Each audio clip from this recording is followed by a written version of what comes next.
أكيد بفقرة الرياضة مكملين معكم، ولم تقف عند ذلك بل تفوقت أيضا على الرجال في بطولة الأردن أو في بطولات الأردن. إنها البطلة الملاكمة الأردنية عريفة بسيسو، راح تكون ضيفتنا اليوم. أهلا وسهلا فيكي. طبعا مش مرة واحدة فزتي على الرجال، مرتين يعني بطولات الأردن. صح. أكيد. خبرينا، طبعا أنت حاصلة على شهادة الصحافة وأيضا الإخراج، خبرينا كيف صارت عريفة بسيسو بطلة الملاكمة في الأردن؟ كنت عم بدور على روتين رياضة عشان يصير جزء من حياتي، مش انه مثلا اروح على الجيم وإشي يخليني متحمسة انه كل يوم العب رياضة وما ازهق منه.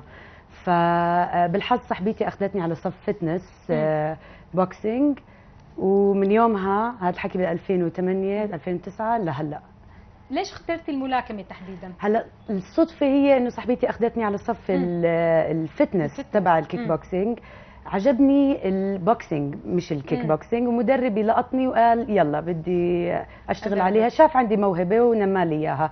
انا ما اخترتها، هي اختارتني بالحظ، يعني لو اخذتني على صف ثاني ابصر يعني. طب عارفه شو شعورك انه انت فزتي بالملاكمه على الرجال؟ بتحسي انك انت قويه وقادره تثبتي حالك بمجال هو رجولي ذكوري يعني بحت؟ هو مجال ذكوري، بس انا ما فزت على الرجال بكل الرياضات القتاليه. نساء بيلعبوا مع بعض بالضبط. ما في نساء بيلعبوا مع رجال ابدا. لا بس مدربك بالتدريب رجل. طبعا بالتدريب بتدرب مع رجال، بس ما بفوز عليهم، ما بلعب معهم. بالبطولات هي محدده بالوزن، وفزت مرتين على نساء مش رجال. بس لازم برافو عليك. ممكن افوز على الرجال بس انه بالتدريب طبعا، ما فيش بطولات نساء ضد رجال. اكيد. طب كيف كانت ردة فعل اهلك وعائلتك لما عرفوا انه انت دخلتي مجال الملاكمه؟ هلا اول ما دخلت بمجال الملاكمه كفتنس كثير تشجعوا اهلي، عشان تحولت عائلتي لعائله رياضيه، عشان كلنا ما كان لنا على الرياضه. بعدين تحولنا الى رياضيين 6 مرات بالاسبوع، مرات مرتين باليوم كلنا. جدي واكثر حدا بشجعني بعائلتي كلها. كل ما يكون عنده اصحابه الكبار وهيك بيجي هاي حفيدتي الملاكمه وهيك. حلو. اهلي كثير مبسوطين صراحه.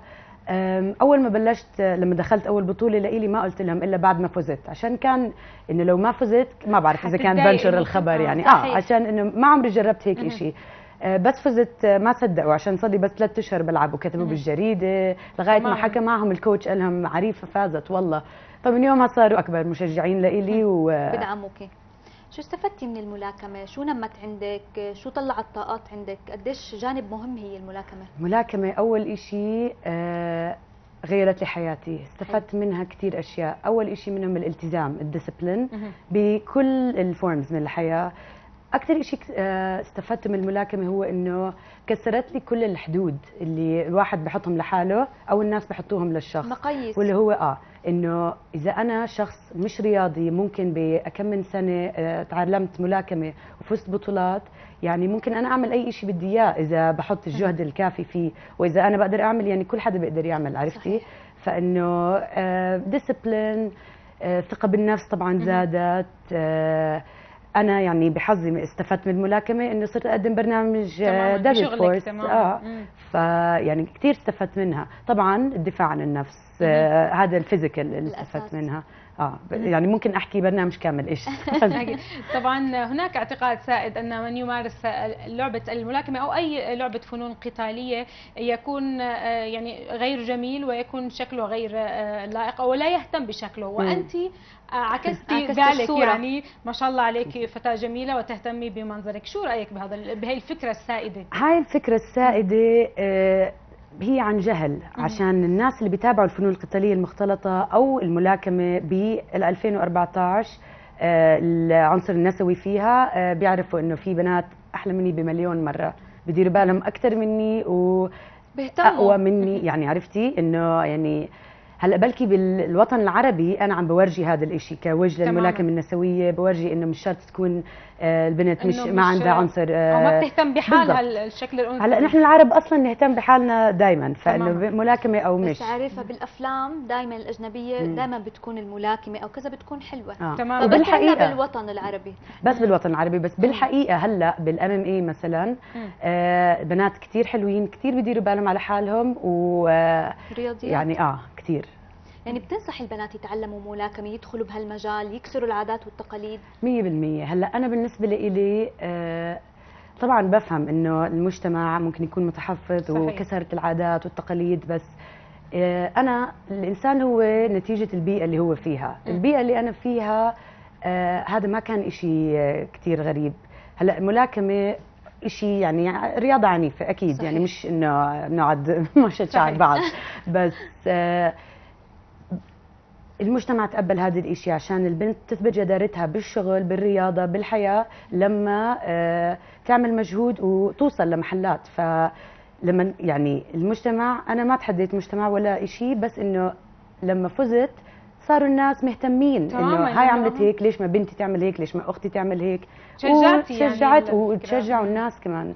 أنا مع بتتدربي بالاسبوع وفي نظام غذائي معين قبل ما نشوف طبعا الفيديو؟ في فيديو لك تمارين رياضيه. هلا انا بتمرن 6 ايام بالاسبوع، ويوم الجمعه عاده باخذ اوف. التمرين متكون من تمرين ملاكمه وتمرين بيساعد الملاكمه، واللي هو يوغا للستريتشنج، كونديشنينج، هدول. بتمرن مثلا ممكن تحكي تقريبا 3 ساعات باليوم، مرات شوي اكثر حسب اذا عندي شيء عم بحضر له. مقسمين صبح وبعد الظهر. انا كثير بفضل اتدرب الصبح، بكون عندي كل طاقتي. النظام الغذائي هو الملاكمه رياضه تعتمد على الوزن، فلازم الواحد يحافظ على الوزن اللي هو بيعمل كومبيتيشن فيه. فالرجيم تبعي هو اللايف ستايل هاي بروتين لو كاربس لو شوجر، يعني سكر وكربوهيدرات خفيف وبروتينات، وطبعا مي. ريفا مثلا 3 ساعات كثير ما شاء الله، بتقولي اكثر كمان، و6 ايام بالاسبوع. يعني شوفي لما تكوني بتحبي الرياضه، هلا انا اكتشفت هاي الرياضه على كبر طبعا. يعني انا اكتشفتها على كبر، مش من انا عمري 8 مثلا. ممكن اتخيل ان الناس ممكن يزهقوا، بس انا بعمر ال 24 اكتشفت انه ممكن احطم كل المقاييس تبعوني جسديا ومنتل، فما بزهق بالعكس. وهذا هو اللي بجواب للسؤال الاول، ليش الملاكمه؟ عشان كل يوم من 2008 لهلا بتعلم إشي جديد وبتسلى بالتدريب، ولا عمري انه انه هلا بدي اروح اتدرب. عندي تدريب تعبانه ابدا. هي رياضه. نشوف طبعا ممتعة. الفيديو مشاهدينا، تمرينات عريفه بسيسو.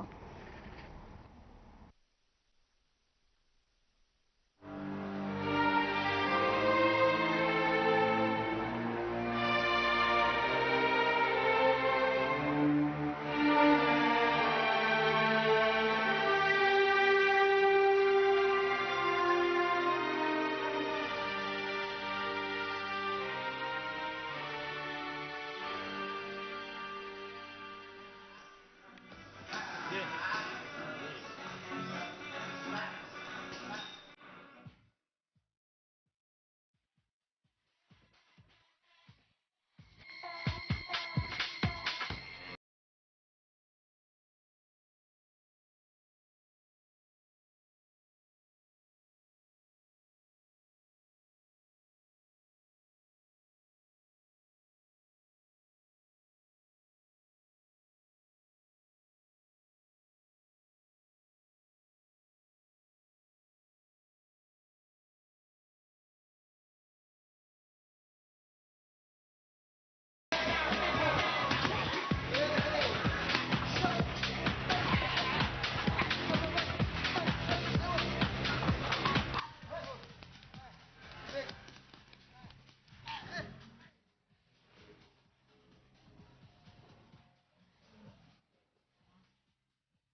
طبعا هاي الفيديوهات تشجيعيه عريفه لكل السيدات، يعني نحن كمان شجعنا. طبعا انت استطعتي ان تحصلي على لقب مرتين ببطوله الملاكمه النسويه لوزن 60 كيلو بوقت قصير. هذا الانجاز شو بيعني لعريفه بسيسو؟ شو بيضيف لك بوقت نحن بعالم ممكن ينتقص من المراه بكل شيء، يعني لكن عريفه قدرت انه تحصل بوقت قصير ما قدروا يحصلوا عليه اي مثلا الرجال بالملاكمه. اوكي هلا على قصه الرجال بس عشان قبل ما اجاوب السؤال، المنتخب الاردني للملاكمه من توب رانكت بالعالم الملاكمين تماما. يعني النسوي لسه بده 10 سنين ليلحق ربع طبعا. ليش؟ لانه كان يمكن الفكره طبعا هم بس مبلشين من قبل، مبلشين والرجال موجودين اكثر، ماخذين التمرين بجديه اكثر وهاي حياتهم. تماماً. يعني مثلا انا بشتغل وبتمرن واما الرجال هاي حياتهم.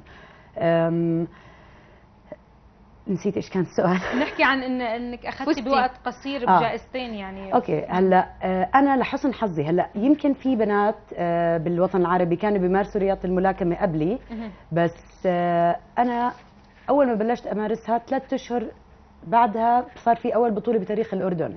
يعني ملاكمه نسويه على وجهك يا عرفه. شفتي فهذا حظ يعني انه خلص اتس ماي كولينج، انه لو ما كان في بطوله مين بيعرف انه ايش اذا ممكن اكمل صحيح. ولا ما اكمل. وانا اصلا بلشت للفتنس، مدربي هو اللي شجعني قال لي ايش عندك تخسري، يلا خلينا نورجي انه في بنات بيلعبوا هيك، اذا كنتي بخطر او خسرتي انه يا بسحبك يا خلص انه بنفتح صفحه جديده وانت بتعملي فتنس. فانا الانجازات تبعوني بالملاكمه مش كتار، بس أكثر شيء أنا بحب أعمله وعم بحاول يعني هو إنه أشهر الملاكمة النسوية بالوطن العربي، اللي هو إنه من خلال إنه أنا ناس شافوني شخص مش رياضي صار بطل ملاكمة، صارت الرياضة جزء من حياتي ما بقدر أعيش بدونها، إنه أي حدا أنت تقدري أي حدا بده صحيح. ممكن يعمل اللي بده إياه سواء بالملاكمة أو بأي رياضة. نلعبها بوقت متأخر من عمرنا طبعا يعني إذا أنا بلشت على 24 أنا بدرب أمي، أي حدا ممكن، أخواتي كمان طبعا، أي حدا ممكن يتعلمها. طب شو هدفك؟ شو خطتك المستقبلية؟ شو حاطة في بالك تعملي؟ ممكن تعملي جيم خاص فيكي تعلمي الفتيات الملاكمة؟ شو خطتك المستقبلية؟ هلا أنا خطتي المستقبلية بالتدريب مثلا، إنه طموحي أكيد إنه يصير في منتخب نسوي ويفوزوا ويجيبوا ميداليات ونكون فخورين فيهم، إنه يعني نكون أنا من المؤسسين له، أنا والبنات اللي بلشنا مع بعض. طبعا هذا إشي كثير حلو.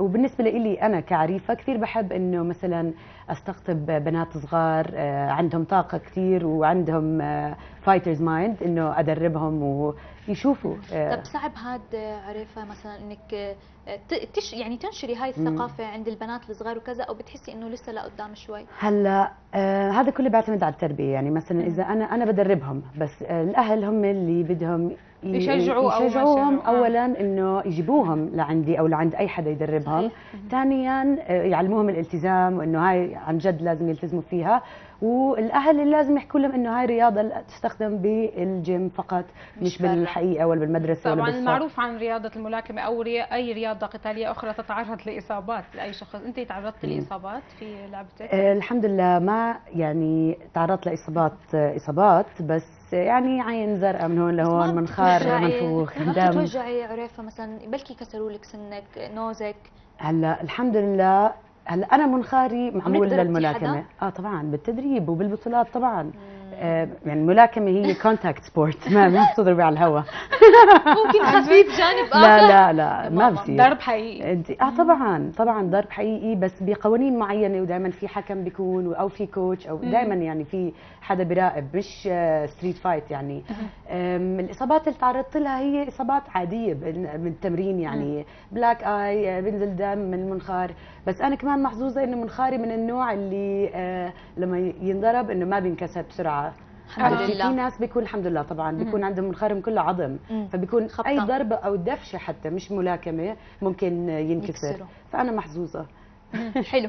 طبعا حكينا في البدايه انه انت خريجه صحافه وايضا اخراج، تمارسي العمل غير الملاكمه، يعني تشتغلي في الاخراج؟ طبعا انا بشتغل مساعده مخرج بس بالدعايات والافلام اكثر شيء. هذا شغلي، بس انا بشتغل شغل حر مش موظفه، عشان هيك بقدر امارس الملاكمه اكثر من هوايه. يعني نص السنه بكون عم بشتغل ونص السنه عشان الاسواق. طبعا هو يعني تم اختيارك انت كمذيعه او مقدمه برامج في الام بي سي اكشن بهذا البرنامج الام ام اي. الفنون القتاليه المختلطه، برنامج ديزرت فورس، هو شيء برنامج اردني يعني بنعرض على ام بي سي اكشن. نقوني الشباب الاردنيين زيد ابو سعود وزيد ميرزا عشان الي يكون عندك تماما خبره كونتاكت سبورت يعني، فحبوا انهم يدخلوا عنصر نسوي جوا رياضه لسه اعنف من الملاكمه. شفتوا انا الشباب بضلهم يتخانقوا ومن مجموعه من الدول العربيه. بالضبط، هو برنامج كثير عنيف. حلو. عنيف، بس عنيف للناس اللي ما بيفهموا بالرياضه سبيسيفيكلي. فن للناس اللي بيفهموا بالرياضه هاي، عشان هي عباره عن 10 رياضات او اكثر بتخلطيهم مع بعض.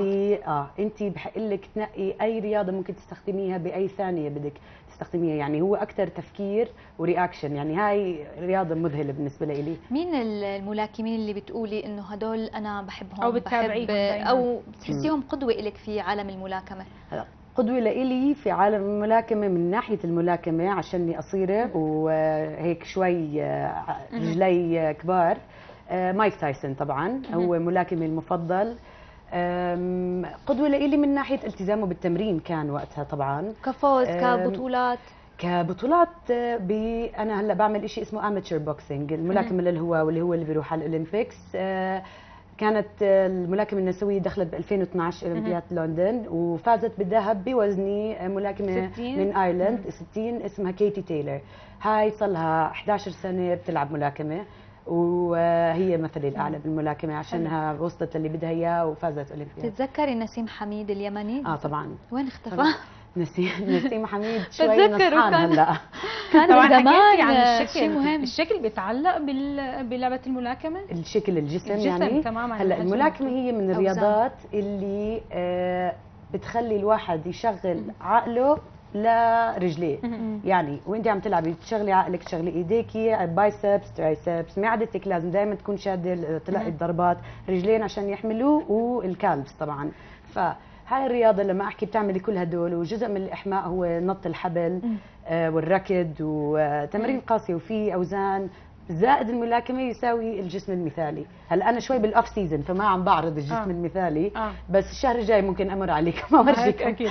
طبعا بنهايه فقرتنا الرياضيه بدنا نصائح منك للفتيات يلي صحيح. عن جد حابين انه يلعبوا هيدي الرياضه او مشان كمان يحافظوا على رشاقتهم ويدخلوا بهالمجال، انه ما يخافوا انه تحركوا. اكيد. هلا انا اكبر امباسادور لسبورت الملاكمه بالوطن العربي، بس كمان هيك بحس بما انه عندي هدول المعلومات لازم انشرهم للبنات التانيين، انه الملاكمه هي رياضه كثير حلوه وللفتنس وللبطولات. طبعا انا بشجع كل البنات بدهم يدخلوا على البطولات. حلو.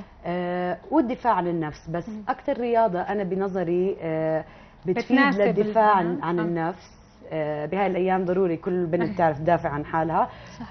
هي رياضه البرازيليان جوجيتسو، واللي هي رياضه برازيليه ما بتعتمد على وزن. ممكن شخص وزنه 40 كيلو يدافع عن حاله ضد واحد كله عضل وزنه 200 كيلو. أساسيات رياضه بتعتمد، هي رياضه قتال ارضي بتعتمد على التشوكس والسبمشنز، مشهوره كثير. إذا أنت كمان بتمارسي رياضات أخرى غير الملاكمة؟ أنا يعني بمارس. هلا أختي هي اللي شجعتني على هاي الرياضة عشانها بطلة فيها. عن جديد دخلت فيها. هاي الرياضة بتعتمد على الذكاء أقل على القوة البدنية والعنف. يعني لما يكون الواحد مسيطر على حاله. صحيح. ومركز على الهدف اللي بده إياه، ما فيها مثلا زي الملاكمة كمان. يعني الانفعال صحيح. بكل الرياضات ما بيزبط، لازم يكون الواحد مركز عشان يوصل لإيش ما بده. بس قصدي يعني أنا بشجع البنات اللي بيلاقوا انه رياضه الملاكمه عنيفه شوي للقتال انهم يدخلوا برياضه البرازيليان جوجيتسو، عشان انا عم بشوف من اختي كيف تطورت وكيف تغير طبعا شكل جسمها، وبالتدريب وكل يوم متحمسه وتتدرب 3 ساعات مرتين باليوم. رياضه ما بينزهق منها، واحلى شيء فيها انه ما فيها اذى يعني للوجه للناس اللي بفضلوا هذا النوع من الشيء، وانه بيقدر الواحد يدافع عن حاله، سواء كان ولد صغير ببلشوا يتعلموا من عمرهم 5. يعني كل صحيح. بنت لازم تتعلم رياضة.